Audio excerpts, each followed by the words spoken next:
fantastic. Thank you very much. So it's pretty much 30 years I've been in direct marketing, and I still consider myself a direct marketer first and foremost. I mean, those people who say that behavioral science is just direct marketing dressed up in new clothes, they're kind of right. It's just convenient to do a bit of cross-dressing from time to time, to be absolutely honest. And there are advantages to it, which is one of the great problems with marketing, which I think we fail to spot, is that without noticing it, it doesn't matter how good we are and how popular we are with our clients, their status has fallen enormously within the organizations they serve. And if you think about it, when I first came into the business, about 2/3 of ad spend was packaged goods. So it was kind of beer, fags back then, which you could advertise. It was laundry detergents. It was things you bought weekly off a shelf. And in those organizations, Unilever, P&G, etc., in the brewers, the marketing function was a pretty senior function. Probably the chief executive had done a 7 or 8 year stint in marketing, okay? And now if you look at it now, fascinatingly, along with the end of payment by commission, this is the big unnoticed thing, which is where the money comes from has completely changed. So packaged goods are now less than a quarter of ad spend. And what's taken up the slack has been things like insurance comparison websites, mobile phone networks, mobile phone handsets, broadband providers. It's effectively actually a whole load of categories which in many cases didn't even exist when I came into the industry. Now the problem with those organizations is they don't have a marketing culture at all. They have either a tech culture or an engineering culture, or worst of all, a finance culture. And those people who are in finance, tech, engineering tend to have a highly reductionist, mechanistic view of the world. And by the way, by instinct, and it took me years to work this out, they kind of hate marketing, okay? And let me explain why this is. It's really interesting. If you understand that a lot of those people have been to business school, if you go to McKinsey or any of the consulting firms, most of those people have probably got an engineering degree. They've done a stint at business school. At business school, they've been taught Economics 101. I don't know if you know this, but it's really worth knowing if you want to understand the weird Aspergic nerds you have to deal with on a daily basis. It's that in the model of the world that economics uses, in order to attain mathematical neatness, in order to form equations of human behavior which mimic the kind of certainty and linearity of Newtonian physics, they make certain assumptions. And the assumptions they make, and I promise you I'm not making this up, is they assume that when anybody makes a decision, such as a purchase, or for that matter getting married, or whatever it might be, okay, but when they make a purchase, they're doing so in conditions of perfect information and perfect trust. Okay? So they assume you know exactly what utility you'll derive from buying each of 5 different clock radios. Therefore, you know exactly how much you're prepared to pay for it, and you completely trust the person who makes it and the person who's selling it to you. Now, I don't know if you've spotted this, but under those conditions, you wouldn't need marketing at all, okay? So if your model of the world is basically an efficiency optimization model, and that's how you look at the world, at the very best, you'll see marketing or advertising as a necessary evil, a cost to be minimized wherever possible. Now, I want to point out there are some interesting people who dissented in this, which is the Austrian school of economics.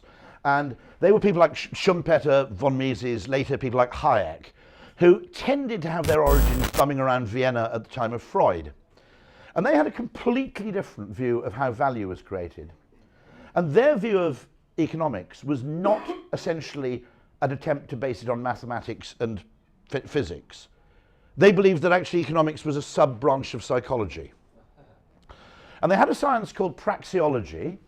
And praxeology was essentially the science of human action and decision making, and economics was just the study of praxeology under conditions of scarcity. But the first thing they said is that the reason you've never met any Austrian economists is that they refuse to use maths, okay? Because they claim that since human preference can't be actually depicted mathematically, any mathematical model is fundamentally unsound. Now, as a result, if you don't believe in maths, you're not a great economics teacher because all your pupils fail, okay? Because a large part of any economics exam will involve maths. And so, as a result, you don't find many Austrians in the teaching profession in economics. But they had a completely different belief, and they thought that value was entirely a product of subjective perception. And they believed that marketing was as much a source of value creation as manufacturing. And so there's a wonderful quote I always use from Ludwig von Mises. Now, you've got to be a bit careful because these people are very popular with American right-wing nutters. I just thought to explain this.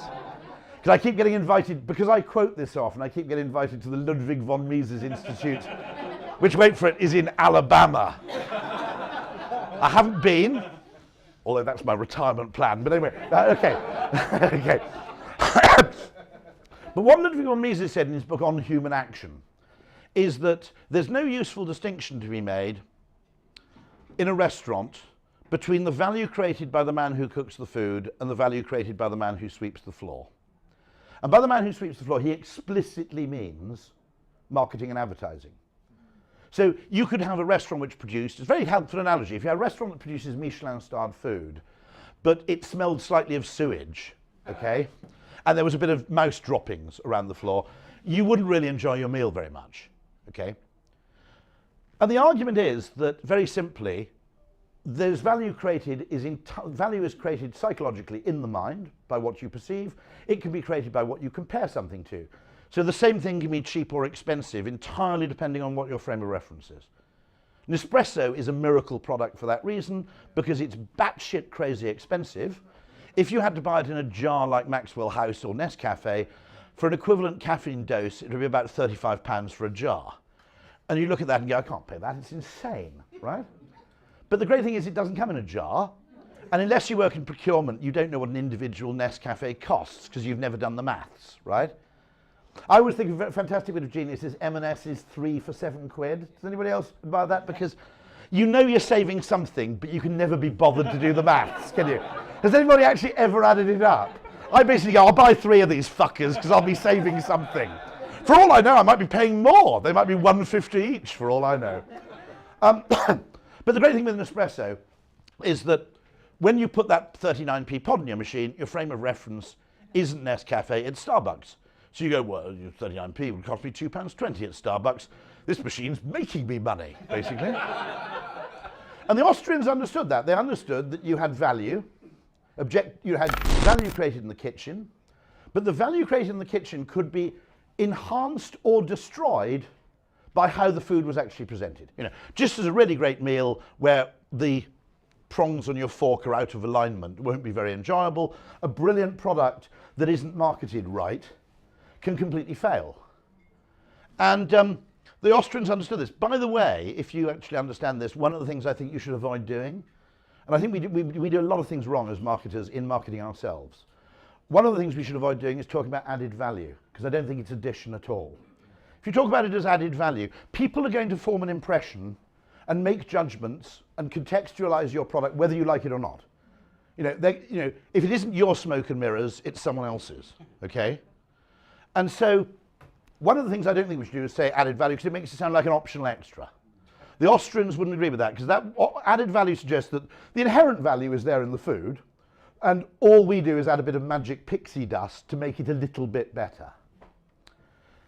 And so I found this a very interesting way of looking at the world, because it's very obviously true. And once you delve deeper into human perception, you realize to a great extent that whereas in physics you have a stimulus, you hit a snooker ball from a particular direction, and it reacts in one way. There's nothing else going on.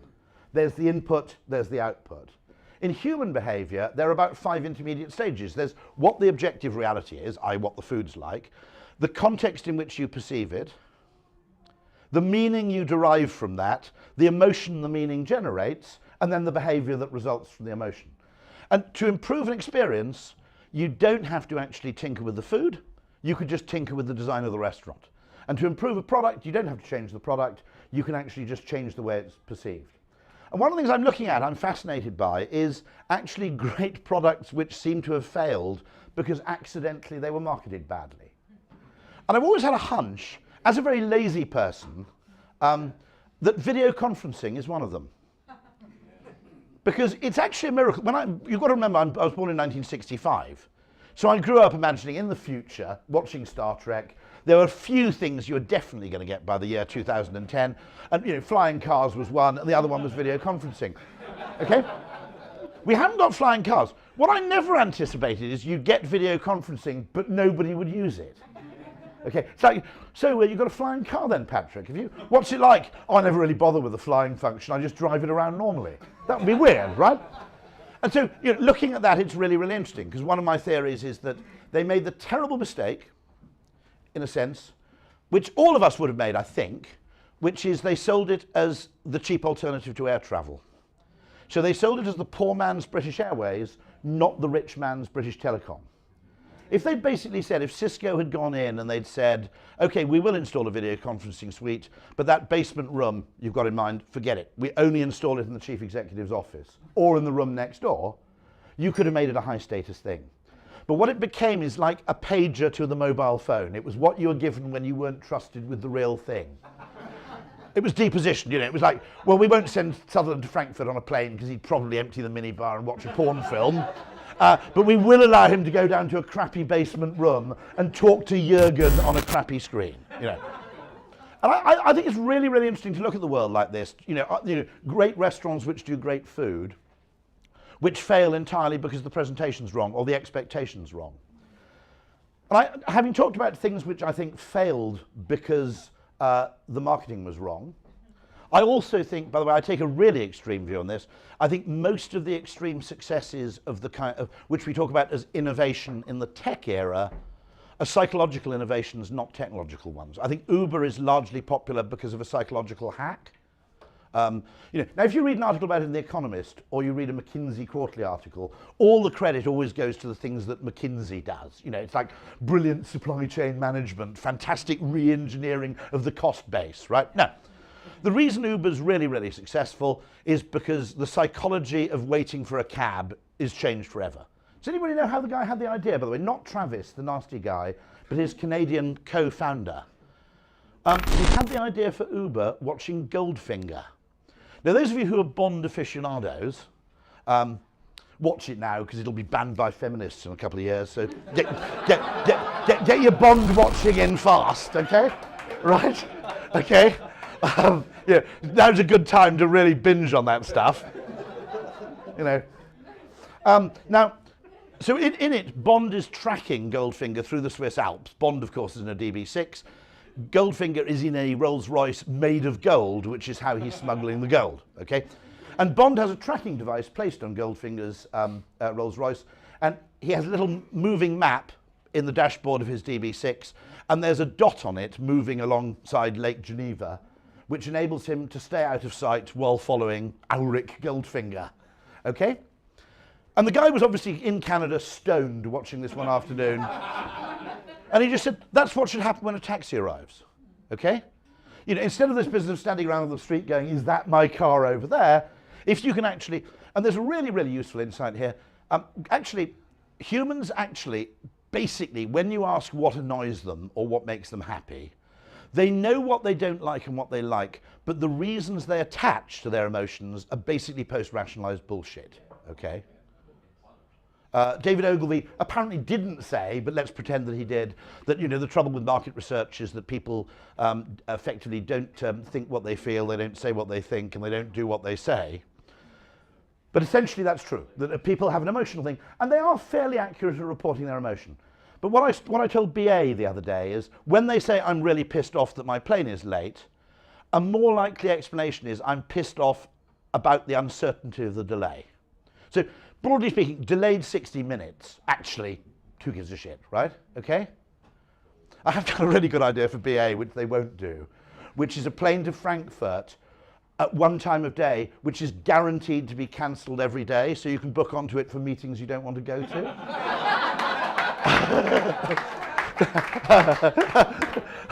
I think there's a real money spinner there, isn't there, right? They're not listening, needless to say. But the interesting thing is, I actually said, look, if you put delayed 60 minutes, and I'm not suggesting you lie, I was actually, but I'm not suggesting you actually just make up a time. But if you can put information about the delay, people are basically fairly chilled. If you just put it as delayed, BA286 delayed, you might as well just put up be miserable, because that's the emotional effect.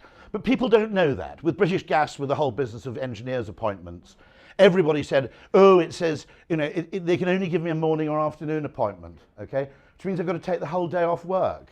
Now, come on, we love taking a fucking day off work, right? Okay, you know, and the other point is they said, well, what do you want then? We want 1 hour appointments.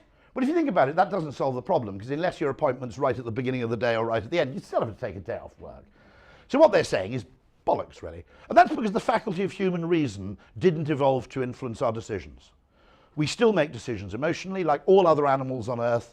We survive perfectly well, if you think about it, without a faculty of reason, making decisions instinctively. We evolved a faculty of reason in order to effectively argue with other people, find fault in their arguments, or defend our own positions. And Brexit is entirely about that, by the way. It's an orgy of, essentially, confirmation bias. The decisions arrived at emotionally, and then people just... Have you noticed this? That people like Mark Earls, because they're very, very pro-Remain, suddenly start getting really passionate about supply chains in the aeronautical industry, right? Okay. Now, he never seemed to care about those things before. Okay, what you're doing is you're casting around for evidence that supports your emotional predisposition. And so in the case with British Gas, what we said is, look, actually they're not really pissed off because it's, you know, it's a morning or afternoon. What they're pissed off is the degree of uncertainty about the arrival. So text people first thing in the morning, then promise to text them when you're on your way and about 30 minutes away, and 90% of the displeasure disappears at literally 2% of the cost.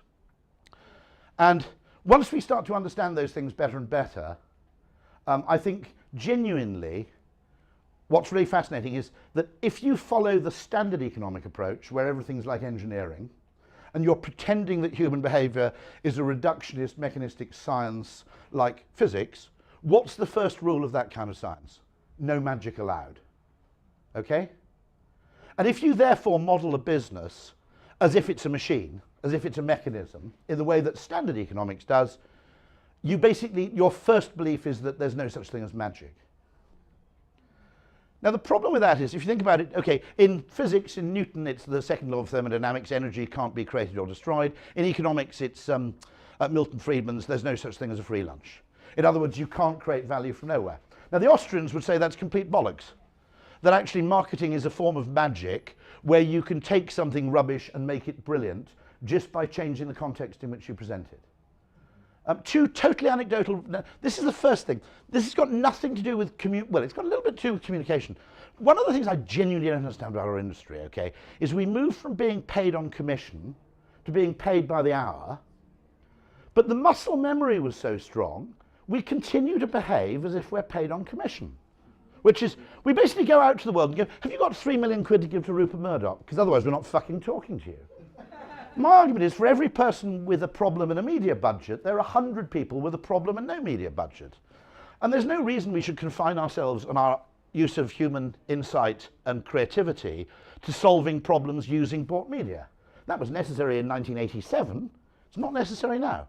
So our complete failure to expand what we do beyond what you might call marcoms strikes me as a fundamental missed opportunity of the whole business. So, you know, I always look at Ogilvy, and my argument about Ogilvy is what you've potentially got in there is a general hospital, but we've got a sign above the door that says cosmetic surgery. You know, if you want a bit of a butt lift for your brand, come in here, but we don't really solve serious problems, you know, that's as far as we go. So the really interesting thing is, genuinely, you can perform this kind of magic a lot, because the way we perceive the world is context dependent, it's meaning dependent, it's coherence dependent. Two of my favourite stories, you know that business where you land on a plane and the engines wind down and you're a mile from the airport terminal, and you all get that, oh shit, it's going to be a bus, right? And I'd had that for years. Every time the plane stopped half a mile from the terminal, it was, oh crap, it's a bus. And then this genius guy, it was an EasyJet flight landing at Gatwick, just comes over the intercom and says, I've got some bad news and some good news, he says. Very clever way of framing it. He said, the bad news is that we won't be able to get you an air bridge because there's a plane blocking our gate. But the good news is that the bus will take you all the way to passport control, so you won't have far to walk with your bags. And I looked at my companion and went, fucking hell, that's always true, isn't it? Why didn't they tell me that before? And as if by magic, the bus went from being an inconvenience to being a conveyance. You know, I was actually on the bus going, oh, at least I don't have to walk past 27 Toblerone stands. That's one we... That's what we don't understand. There are two mysteries, by the way, in behavioural science. One, why everywhere on Earth orange juice is vastly more popular than tomato juice, except at an airport and on a plane. Nobody understands that. And the second one we don't understand is the connection between Toblerone and international travel.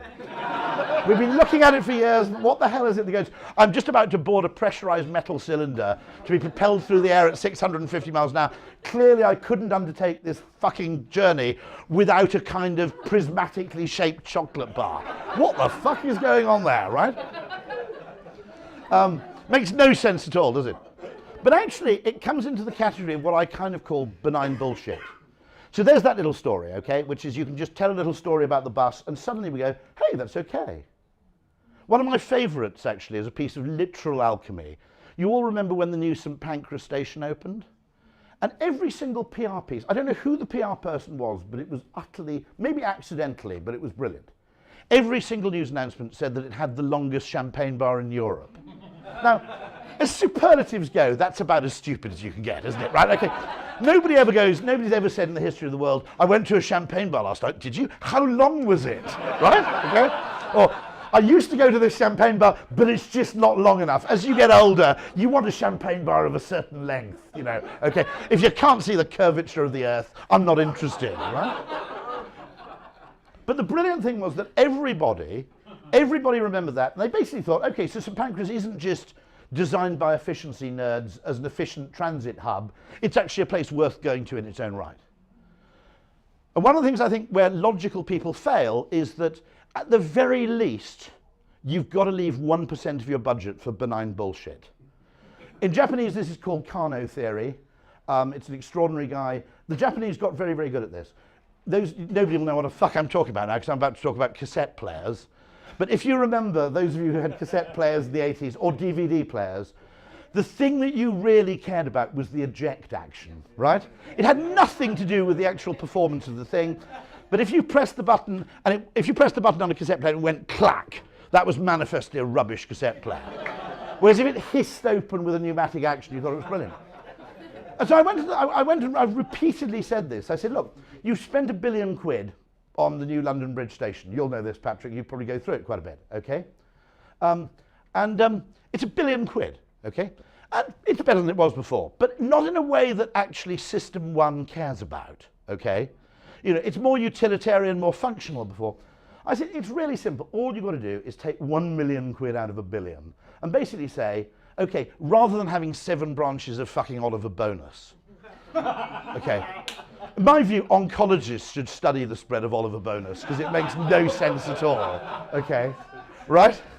Because something weird's going on there, isn't it? It's not natural, okay? Because who has ever said, oh shit, I needed to buy an X, but Oliver Bonus was closed, okay? What's it selling? I don't know, okay? Just have 2 fewer Oliver Bonuses and just say, okay, what we're going to do in London Bridge Station, we're just going to have Europe's largest florist. And even if they only break even, we'll subsidise them a bit, and the whole purpose is you have a massive wadge of flowers all over the place.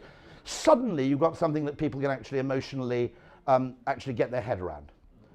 And it's really, really simple. It's always bullshit. It's always actually, as Patrick told me this very, very early on, I remember this about 20 years ago, you made the point that every ad resembles the brief in one sense, but one part of the brief is always weirdly exaggerated. Do you remember saying that? You know, there's always a shape to the brief, a bit like a key, but there's always one bit that's really pointy. And that always unnerves clients. Now, the interesting reason is, I think, the reason water doesn't taste of anything is because in evolutionary terms, if you think about it, the most important thing in water is that we notice anything that shouldn't be there. So if water tasted like Dr. Pepper, okay, right? If it kind of had a really powerful taste, if there were a dead sheep 200 yards upstream, okay, which of course would be a sex opportunity, but for the non-Welsh people, but for the non-Welsh among you is, you know, pollution, okay? You wouldn't notice the weird taste over the taste of the Dr. Pepper, so it wouldn't be very good. So water tastes of nothing so that we can detect anything that's actually polluting it. And in the same way, logical, rational behaviour doesn't taste of anything because it's not worth us noticing it. The things we disproportionately notice are the weird hissy action of the cassette deck. It's the things that actually aren't strictly necessary the things that don't quite make sense, which are the things that really, really resonate with us. And so the last thing I'd like to say, because I've probably talked long enough, is that I don't think we as an industry realise how extraordinary we are and were, particularly in an event named after John Caples. Basically, direct marketers were doing split-run testing and randomised control trials in about 1890. Do you know when doctors started doing it in medicine? With one exception, after the Second World War. Actually 50 years ahead of the medical establishment. The one exception was the Royal Navy experiment with lemons and scurvy, which was a randomised control trial. But apart from that, direct marketers were effectively, this is, if you think about it, the best funded social science experiment going. Measurable marketing activity. We've made a huge mistake, Patrick will tell you more about this, in that for reasons I don't fully understand, all the effort seems to go into measuring media effectiveness and none of it seems to go into creative effectiveness. And it is a completely... Now the weird thing is, I thought it was because a load of physicists had taken over the process and they were going, well, you know, you can't really do a kind of ad matrix, but you can do a media matrix, so we're only interested in... And the physicists, I meet the physicists, because I'm a bit of an amateur nerd, and they go, no, we don't fucking understand it either, because every time we test it, the thing that makes the most difference is the creative component.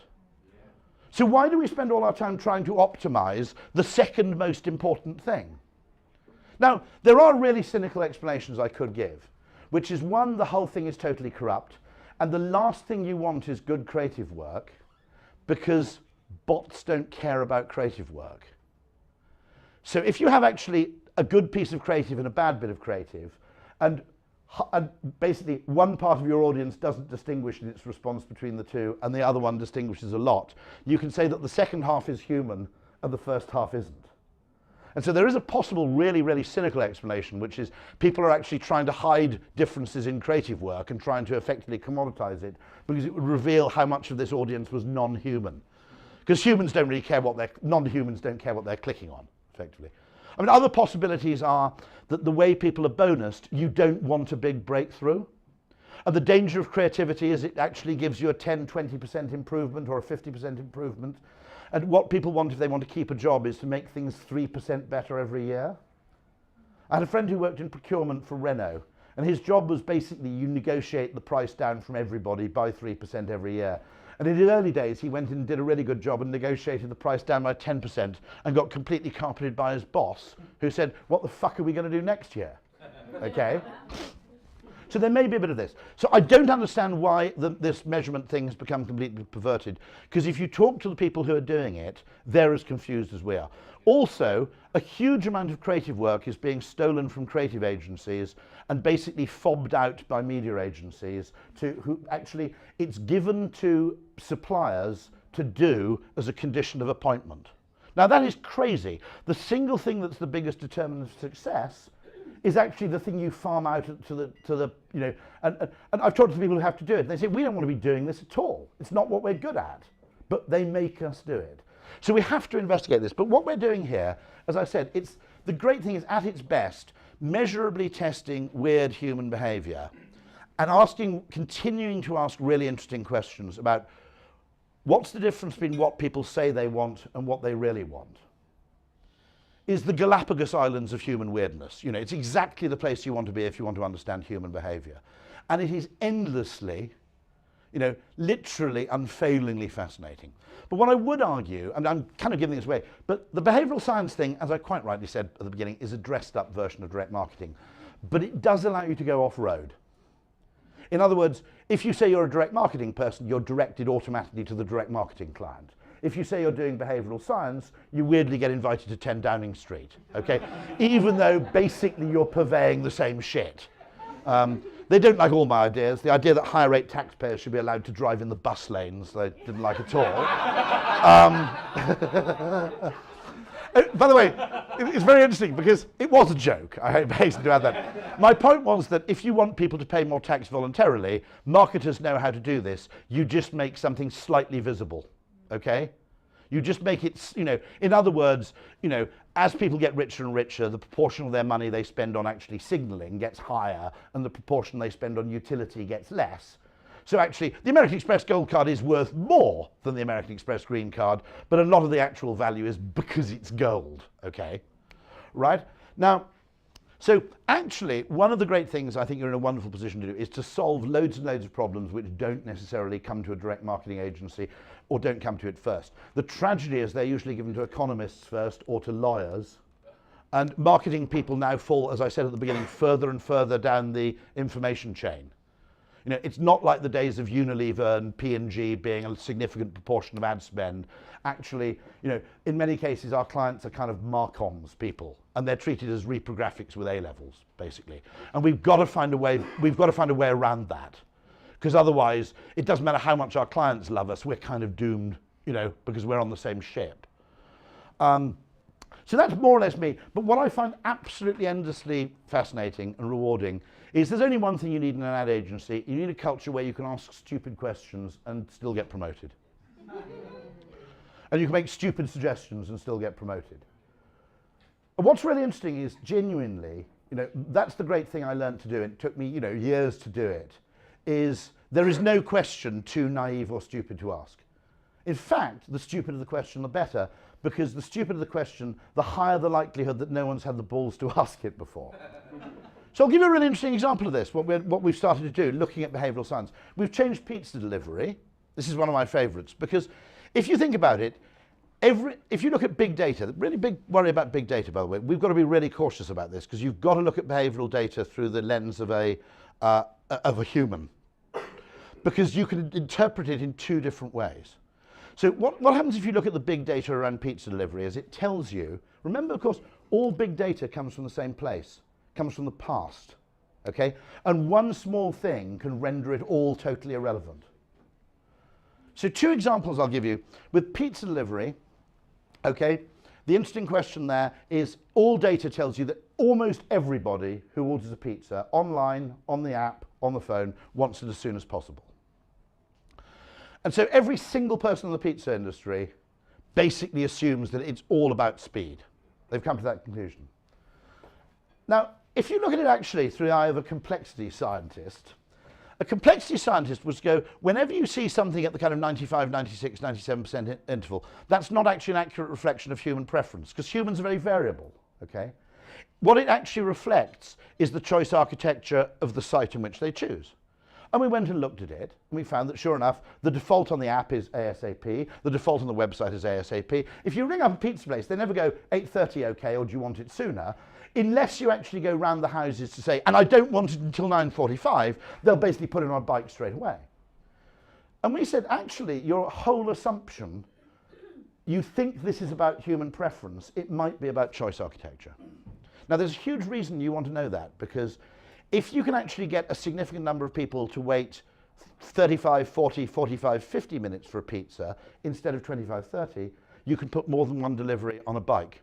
So instead of going deliver back to base, you can basically go, okay, with the next 15 minutes, we've got 3 deliveries in Eastern Faversham, and we'll do 1, 2, 3, and then back to base. So it's inordinately more efficient, and the bottleneck and driver shortages don't matter. Now, we may be wrong here. I freely admit this. Maybe everybody does want their pizza as soon as possible. No one had asked a stupid question before. We tested it. Particularly if you express it as a time of day, not a duration. But even you could actually punt the default out on the app, on the website, to as long as an hour. It had no fall off in terms of the number of people ordering. First thing. Secondly, you could put 3 pizzas on one bike. They're now rolling the idea out in Korea, I'm pleased to say. Thirdly, weirder still, customer satisfaction went up by 50%. Okay. I don't fully understand why, by the way. We thought it would go down slightly. It may be that whole thing of waiting in for the British gas engineer, that actually if you think your pizza's arriving at 8:45, you can kind of go and have a shower, make yourself a cup of tea, whereas if it's as soon as possible, you're there kind of going, ooh, is that him outside? I don't know, okay? You know, Uber does that fantastic thing, I think, which is, you know, it's fundamentally different waiting for a cab when you can watch it approach. That's what the chap understood. I'd argue that Dyson is entirely a psychological insight. The main thing in Dyson, by the way, isn't all that technology about vortices and baglessness. It's the fact that it's fucking transparent. You could have done the whole thing, okay, with all that technology. If you'd made it beige and opaque, nobody would have bought them. There's a very funny reason a vacuum cleaner designer told me, which is why Dysons are so popular, which is that if you think about it, a vacuum cleaner purchase is a distressed purchase. You basically buy it when your old one packs up. Now, when your old vacuum cleaner packs up, it's probably had a bit of a shitty motor for the previous 3 months. So in the 3 months while your vacuum cleaner is slowly dying, more and more detritus and shit is building up in your carpets, okay? So they're actually getting quite insanitary. So eventually the thing goes bang and you go out and buy a Dyson and you do the first proper hoovering with a powerful motor for 3 months and you see all this shit coming out of the carpet and you basically go, a miracle, okay? It's actually more a testament to how shit your old vacuum cleaner was than how good your new one is. But don't spoil it for everybody, okay? So I think playing around with this, once you take that Austrian perspective, which is actually, you can create value simply through changing the way you look at something. You can change something from being cheap to expensive. You can change a bus from being shit to good. You can change someone's willingness to buy something. Most boring bit of marketing I ever did in my life, getting my dad to get Sky. My dad's about 88, okay? And he's the kind of guy, to be honest, like me, who, his idea of TV, we don't want any kind of emotional fiction stuff. 4 hours of Nazi megastructures. That's what we want of an evening, right?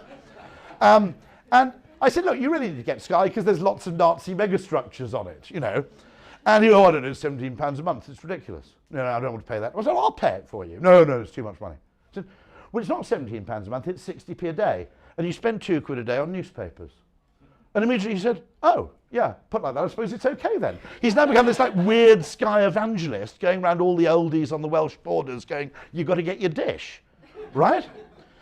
So once you understand this, you realize there is a kind of alchemy, there's a kind of magic we can practice. The fundamental problem is that when you try and make business scientific, the first rule of science, remember, is no magic. And so the problem we have isn't that what we do doesn't work, it's that the people at the top don't want to believe that it does.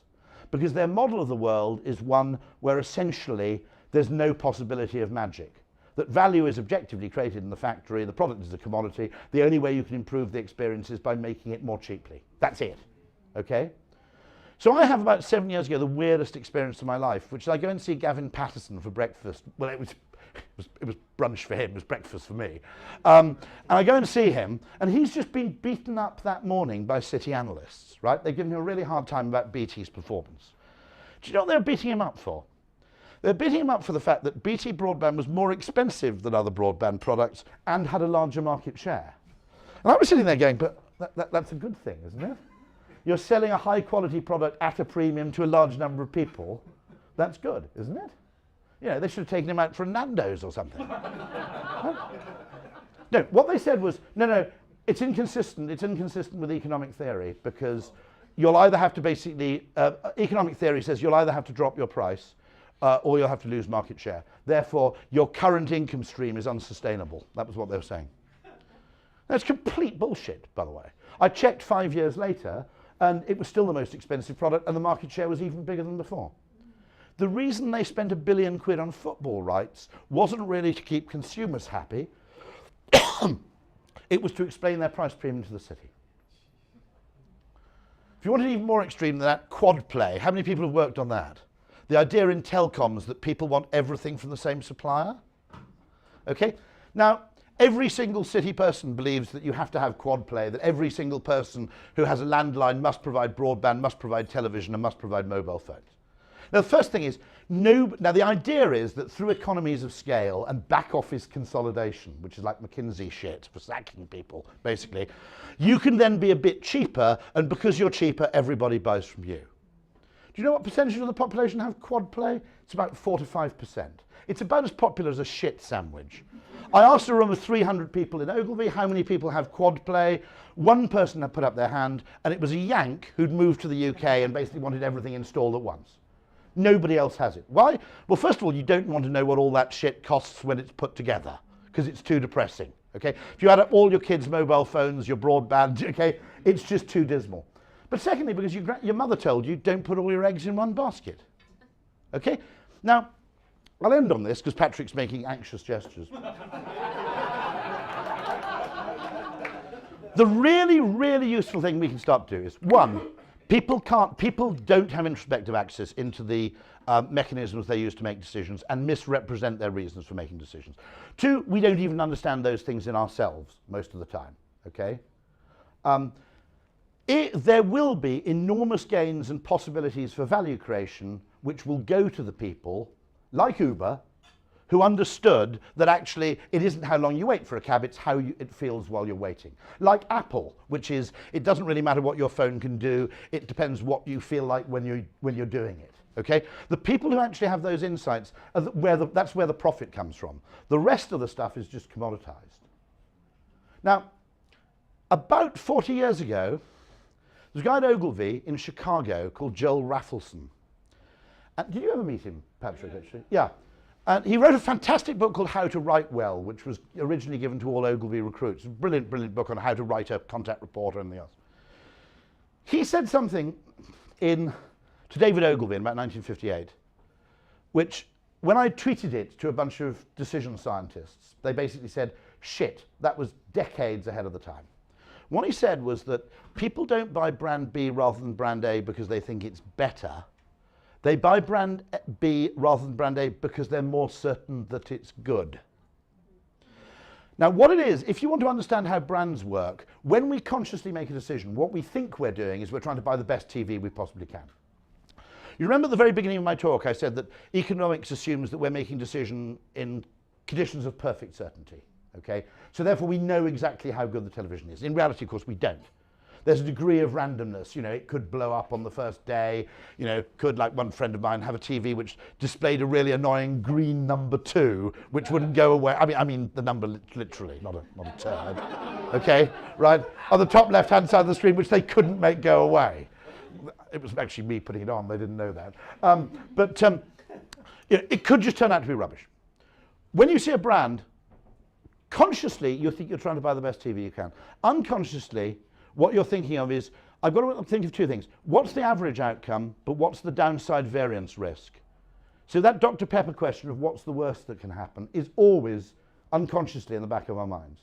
And we see a brand and we go, it's got Samsung on the front, it's going to be somewhere between okay and pretty good. If it's got a name we've never heard of on the front, it might be somewhere between good and terrible. And we pay extra for the Samsung because the variance is less. In the same way, McDonald's is the most popular restaurant in the world, not because it's very, very good, because it's really good at not being awful, okay? You know, you don't take someone there on a date, okay? That's what Nando's is for, obviously, okay? But if you basically want a meal that will be enjoyable, reasonably filling, will be, you know, pleasant, reasonably priced, and you don't want to get the shits, okay? You go to the Golden Arches. It's a low variance, it's a low average, low variance option. The great thing about a brand, and this chap Joel spotted this in a conversation with David Ogilvy in the 50s.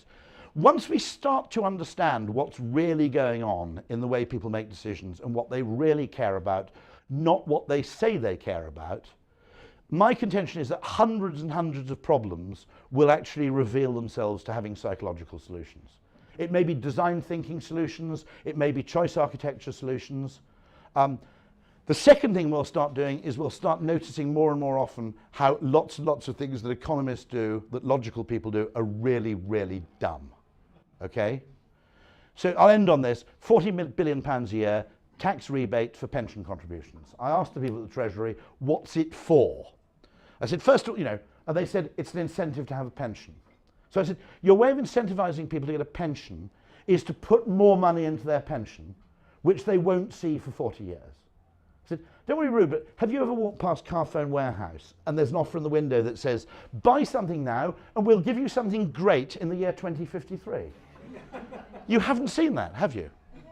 This is probably literally for, I said, if you spent £500 million a year and said, get a pension for 200 quid before you're 30, that's linked in size to your salary, and you'll get a free iPad, that will cost £500 million a year and be just as effective as an incentive. No one in marketing has ever done a deferred incentive, have they? Because no one cares, right? So all over the place, we'll just start discovering things that are designed by economists and that are genuinely designed to fit a species of human and a mode of human decision making that doesn't exist. And generally, as with Uber, I think the potential for what you might call, as with Amazon Prime, for example, which is a psychological solution. Apple is a psychological business. Dyson patently is. Red Bull is a fantastically bonkers business because it tastes like shit. Okay? Now, I'll end. The potential for this. We're talking about food, and I think they want to. All I need, in which case, all I need to say is genuinely, just take what you learn from what you do, broaden the remit occasionally, and the opportunities for magic are really, really huge. Thanks very much indeed. Thank you.